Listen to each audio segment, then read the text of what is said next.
আইপিএলে super over নিয়ে নতুন নিয়ম চালু করল board of control for cricket in India BCCI. সম্প্রতি ক্যাপ্টেন্স মিট শেষে ফ্র্যাঞ্চাইজিগুলোকে জানানো হয়েছে, ম্যাচ টাই হলে 1 ঘন্টার মধ্যে ফলাফল নির্ধারণের চেষ্টা করা হবে। তবে সেই সময়সীমার মধ্যে জয় নির্ধারিত না হলে ম্যাচটি টাই ঘোষণা করা হবে।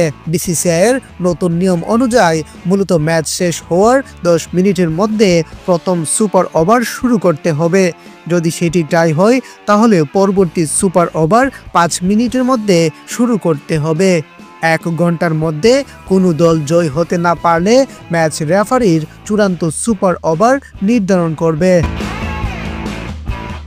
সুপার ওভার প্রতি দল একবার ব্যাটিং করবে এবং সর্বোচ্চ রান সংগ্রহকারী দল জয় হবে। কোনো দল যদি 2 উইকেট হারায় তাহলে তাদের ইনিংস শেষ বলে গণ্য হবে।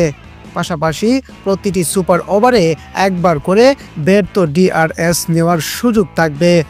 মূল ম্যাচে কোনো খেলোয়াড় সতর্কতা পেলে বা পেনাল্টি টাইম বুক করলে তা সুপার ওভারেও বহাল থাকবে। যদি প্রথম সুপার ওভারও টাই হয় তবে অনির্দিষ্ট সংখ্যক সুপার ওভার চালিয়ে যাওয়া হবে যতক্ষণ না জয় নির্ধারণ হয়। তবে একাধিক সুপার ওভার হলে কিছু বাড়তি নিয়ম প্রযোজ্য হবে।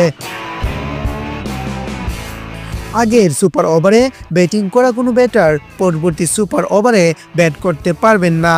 আগের সুপার ওভারে বল করা বোলার পরবর্তী সুপার ওভারে বল করতে পারবে না।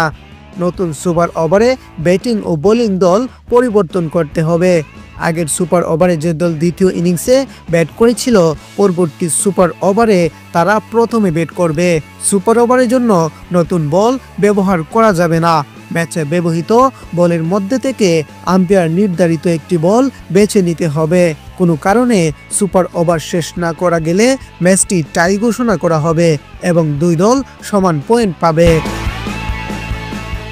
আইপিএলে দীর্ঘদিন ধরে সুপার ওভার দেখা যায়নি।